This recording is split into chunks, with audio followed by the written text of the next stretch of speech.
Hello बच्चों, कैसे हैं आप सभी लोग? स्वस्थ हैं?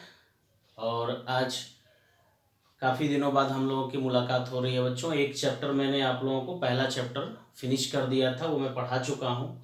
और काफ़ी दिन हो गए, मैं सेकंड चैप्टर आप लोगों का स्टार्ट कर रहा हूँ।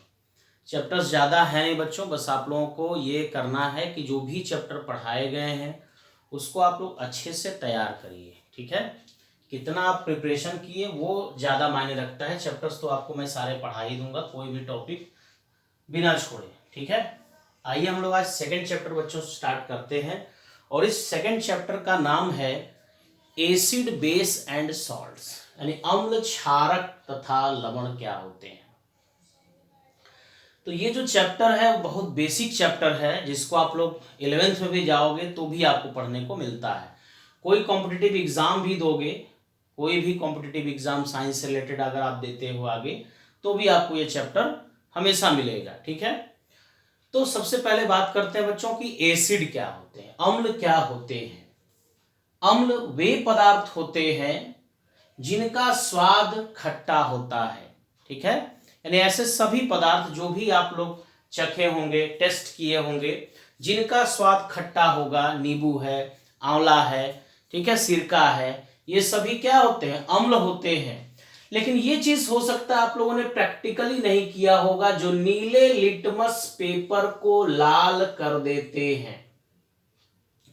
ये जब स्कूल खुलेगा बच्चों तो मैं आपको लैब में ले जाऊंगा, और लैब में ले जाकर के मैं आपको दिखा दूंगा कि किस प्रकार अम्ल जो है वो नीले लिटमस को लाल कर देता है। याद करने का तरीका याद रखोगे, अनिल, अनिल का मतलब हो गया, ए का मतलब एसिड बेटा यानी अम्ल, और एन का मतलब यहां हो गया नीला, और एल का मतलब हो गया लाल। मतलब अम्ल नीले लिटमस को क्या करता है, लाल कर देता है। इसलिए मैं अनिल वर्ड बता दिया, क्योंकि जो क्षारक होते हैं वे लाल लिटमस को नीला कर देते हैं। तो अक्सर बच्चे कंफ्यूज रहते हैं कि अम्ल लाल को नीला करता है कि नीले को लाल करता है। इस कंफ्यूजन से बचने के लिए आप अनिल वर्ड याद रखना बच्चों, और अनिल का मतलब होता है अम्ल नीले लिटमस को लाल कर देता है।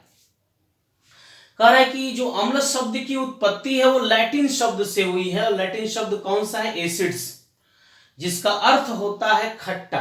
अर्थात सभी खट्टा लगने वाले पदार्थ कैसे होंगे, अम्ल होंगे बच्चों। तो अम्ल से ही संबंधित बहुत सारे वैज्ञानिकों ने बहुत तरीके की अवधारणा दी है। ये जो मैंने अभी आपको अम्ल के बारे में बताया ये सब प्राचीन अवधारणाएं हैं। लेकिन एक साइंटिस्ट है जिनका नाम आर्हिनियस है। इसके अलावा भी कुछ साइंटिस्ट हैं, जैसे ब्रॉन्स्टेड और लॉरी हैं, और लुइस का कॉन्सेप्ट है एसिड के और बेस के बारे में। वो सब मैं आपको फिर क्लास खुलते ही मैं वो बता दूंगा। जो भी आपके सिलेबस की जो जरूरतें हैं वो मैं आपको बता रहा हूं। आर्हिनियस की अवधारणा, आर्हिनियस नामक वैज्ञानिक ने खट्टे और नीले लिटमस को लाल करने की बात नहीं की। उन्होंने कहा कि वे पदार्थ जो जलीय विलयन में, देखिए इनका भी कमी है, इनकी भी ड्रॉबैक है। ऐसा नहीं कि इन्होंने जो कह दिया वो सबके ऊपर लागू होता है। जो वैज्ञानिक कहे हैं बेटा वो मैं बता रहा हूं, उसी हिसाब से आपको एग्जाम्पल भी दूंगा। तो आप ये मत समझे कि इन्हीं ये जो कहे हैं वही सत्य है। इन्होंने जो कहा वो हम लोग पढ़ रहे हैं कि आर्हेनियस ने क्या कहा। आर्हेनियस ने कहा कि वे पदार्थ जो जलीय विलयन में H+ आयन देते हैं, यानी हाइड्रोजन आयन जो देते हैं, और इसके अलावा कोई अन्य धनायन नहीं देते, वही अम्ल कहलाते हैं। किसके अनुसार है ये बात, ये आर्हिनियस के अनुसार है, ठीक है ना। इसको आप लोग नोट कर लेंगे, ठीक है, स्क्रीनशॉट लेकर के नोट करेंगे। अब मैं इसके एग्जांपल्स आपको बताता हूं आर्हिनियस अवधारणा पे। तो देखो बच्चे, जैसे मैंने कुछ एग्जांपल्स आपको दिए हैं, ये 3 अम्ल का एग्जांपल मैंने दिया है। इसको आप कहते हो, इसका नाम है हाइड्रोक्लोरिक एसिड, इसको कहते हो बच्चों सल्फ्यूरिक एसिड, इसको कहते हैं बच्चों नाइट्रिक एसिड, और एक और एसिड मैं आपको लिख दे रहा हूं जिसको आप कहते हो एसिटिक एसिड।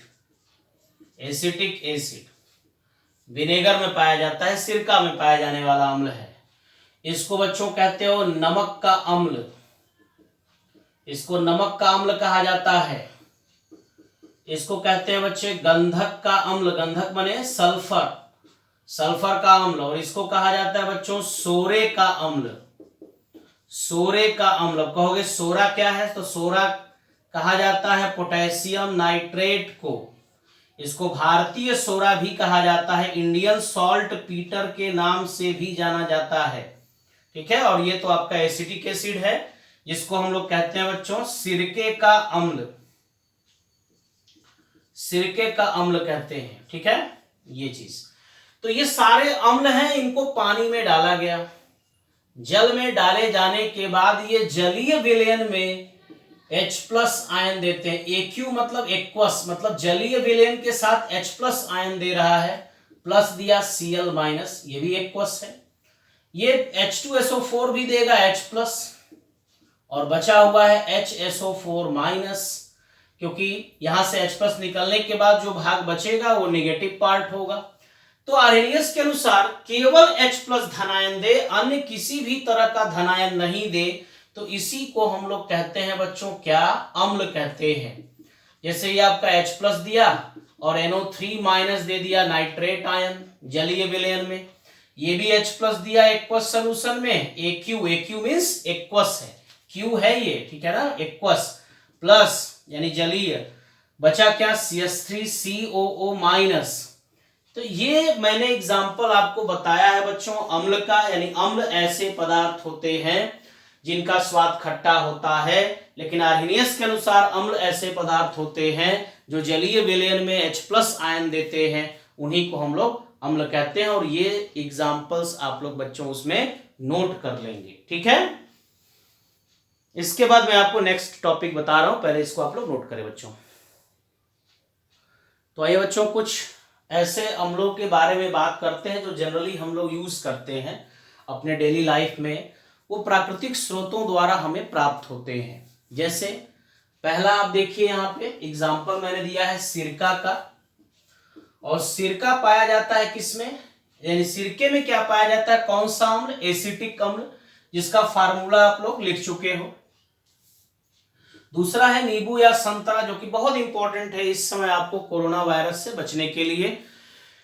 इसमें विटामिन सी पाया जाता है, डेली इसके सेवन से आपकी इम्यूनिटी जो है बच्चों बनी रहेगी। इम्यून पावर को और मजबूत करने के लिए आप नींबू संतरा डेली यूज कर सकते हो।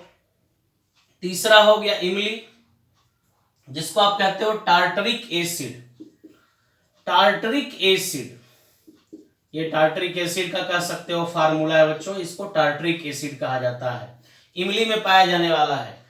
चौथा हो गया टमाटर, और टमाटर में पाया जाने वाला अम्ल कौन सा है, ऑक्सैलिक अम्ल, और ऑक्सैलिक अम्ल का फार्मूला ये होता है, इसका मॉलिक्यूलर फार्मूला होता है H2C2O4। दही में पाए जाने वाला अम्ल कौन सा है, इसको कहते हैं बच्चों लैक्टिक अम्ल। कौन सा अम्ल, इसको लैक्टिक एसिड कहा जाता है। ये लैक्टिक एसिड का स्ट्रक्चर है, ये फार्मूला लैक्टिक एसिड का मैंने बना दिया। तो इस तरीके से आप लोग प्राकृतिक स्रोत को यहां समझे और उन प्राकृतिक स्रोतों में पाए जाने वाले अम्लों के बारे में यहां पे समझ गए। ठीक है बच्चों, ध्यान देंगे, इसको इसी क्रम में आपको नोट्स बनाना है। ठीक है, इसको नोट करेंगे आगे सेकंड चैप्टर बना करके बच्चों। ओके।